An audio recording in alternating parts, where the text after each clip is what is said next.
Bonjour et bienvenue dans la rubrique podcast de Vision Times. Ce podcast est issu d'un article de Laura Cosolino du site inspirement.com, rédigé par Charlotte Clémence. Voici l'histoire à la fois surprenante et inspirante de l'homme vertueux à la recherche du Bouddha. Il était une fois un homme nommé Wang, bienveillant, désireux d'aider les autres et dévoué au bouddhisme. Il était connu sous le surnom de Wang Shanyan, qui signifie homme vertueux. Il souhaitait se rendre au paradis de l'Ouest pour voir le Bouddha et atteindre l'illumination. Un jour, il se rendit dans un temple pour consulter un oracle, afin de savoir quand il pourrait atteindre l'illumination. Le moine lui dit : « Tu dois vénérer Bouddha chaque jour et offrir de l'encens. Lorsque les cendres de l'encens atteindront 3 pierres et 6 dous, l'équivalent de 6 boisseaux,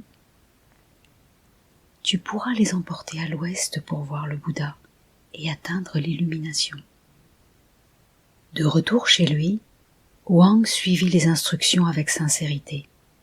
Jour après jour, année après année, il finit par accumuler 3 pierres et 6 dous de cendres d'encens. Il acheta alors un âne, chargea la majeure partie des cendres sur lui et rangea le reste dans un sac qu'il porta sur son dos pendant son voyage. Wang encouragea l'animal pendant une journée. Alors que le soleil se couchait à l'ouest, sa bouche était sèche et le ciel s'assombrissait.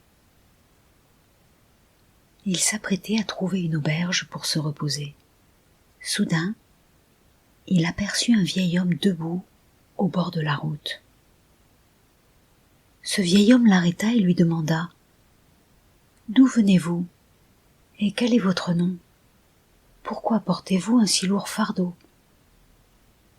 Wang répondit à ces questions, l'une après l'autre. Le vieil homme lui répondit : « Alors, nous sommes compagnons de route, c'est sûrement le destin. J'ai une requête à vous faire. Accepteriez-vous ? » Wang voulut en savoir plus, et le vieil homme ajouta : « J'ai marché toute la journée, et je ne peux vraiment pas aller plus loin. Me laisseriez-vous monter votre âne un moment ? » Wang se sentit troublé, mais pensa alors : « Puisque j'accumule de la vertu, comment ne pas aider cet homme fatigué ? » Il prit la moitié des cendres de l'âne et les porta sur son dos, permettant ainsi au vieil homme de s'asseoir sur son animal. Le vieil homme se sentit alors beaucoup plus énergique et demanda à Wang : « Hé, où avez-vous dit que vous alliez ? À mon âge, ma mémoire est faible. » Wang lui répéta patiemment : « Je vais à l'ouest pour rendre hommage au Bouddha vivant et lui exprimer ma sincérité. » Le vieil homme répondit : « Oh, maintenant je comprends. » À la tombée de la nuit, ils trouvèrent une auberge pour se reposer. Wang pensa : porter une personne aussi âgée est lent et fatigant. Quand pourrais-je atteindre le paradis de l'Ouest pour rencontrer le Bouddha vivant ? Non, je dois me lever tôt demain et me débarrasser de ce fardeau. À l'aube, Wang encouragea doucement l'âne portant les cendres d'encens et se mit en route vers l'ouest. Soudain, il vit le vieil homme qui attendait au bord de la route, à l'entrée du village. Ce dernier l'interpella : « Oh, Wang Shanyan, qu'avez-vous ? Je vois que vous êtes quelqu'un de bien. Puisque nous sommes compagnons de route, comment pouvez-vous me laisser sans un mot ? Heureusement, je me suis levé tôt, et je n'ai rien oublié. Venez, venez, laissez-moi remonter un peu sur votre âne. » Wang n'eut d'autre choix que d'accepter et de porter à nouveau la moitié des cendres sur son dos. Alors qu'il marchait, le vieil homme demanda : « Hé, je suis si vieux et j'oublie tout. Je sais que je vous l'ai demandé hier. mais je ne m'en souviens plus aujourd'hui. Pourquoi allez-vous à l'ouest exactement? Wang répondit avec impatience, pour rendre hommage au Bouddha du paradis occidental. Au bout d'un moment, le vieil homme le questionna à nouveau. Oh, je me souviens que vous vous appelez Wang Shanyan, mais je ne me souviens plus pourquoi vous allez à l'ouest. Pourriez-vous me le redire, s'il vous plaît? Wang était furieux.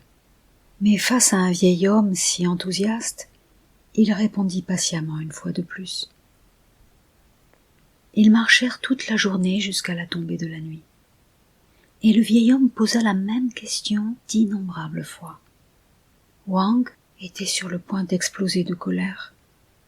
Finalement, à la tombée de la nuit, ils trouvèrent une auberge où dormir, mangèrent et reprirent leur souffle. Wang pensa, « Cette fois, quoi qu'il arrive, je dois partir tôt sans cet homme important. » Après avoir donné du foin et de l'eau à l'âne, il réalisa qu'il n'était même pas 3 heures du matin. Il chargea donc la cendre sur l'âne et partit dans l'obscurité.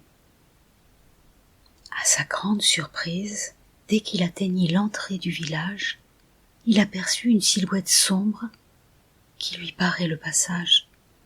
« Wang Shanyan, comment pouvez-vous vous appeler ainsi et ne pas faire de bonnes actions? Nous voyageons ensemble. Je suis vieux et lent. Comment pouvez-vous m'abandonner et partir plus tôt chaque jour en voulant vous débarrasser de moi? Comment pouvez-vous supporter une telle chose? » Wang n'eut d'autre choix que de supporter sa colère et prit à nouveau la moitié des cendres de l'âne et la porta sur son dos, tandis que l'autre voyageur s'assit sur l'animal. Peu de temps après, il demanda à nouveau, « Wang Shanyan, vous voyagez jour et nuit. Où allez-vous? Qu'avez-vous d'important à me dire? » Wang explosa de colère. « Vous, vieil homme, ne comprenez-vous pas la souffrance des autres? Je vous laisse monter l'âne pendant que je marche et que je porte les cendres sur mon dos. Et c'est à la fois dur et fatigant. Pourtant vous ne savez pas ce qui est bon pour vous, à force de demander sans cesse.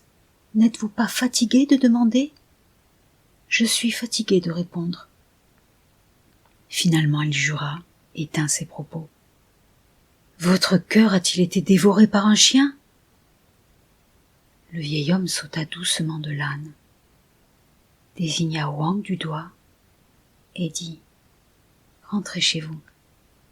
N'entrez pas au paradis de l'Ouest. Le Bouddha vivant n'acceptera pas quelqu'un comme vous pour cultiver la bonté. » Après avoir parlé, il s'éleva dans les airs et disparut dans le ciel de l'Ouest. Wang réalisa soudain cette vérité. Le vieil homme était le Bouddha vivant. Assis par terre, il se frappa la poitrine et tapa du pied, rempli de regrets. Mais cela n'avait plus aucun sens maintenant.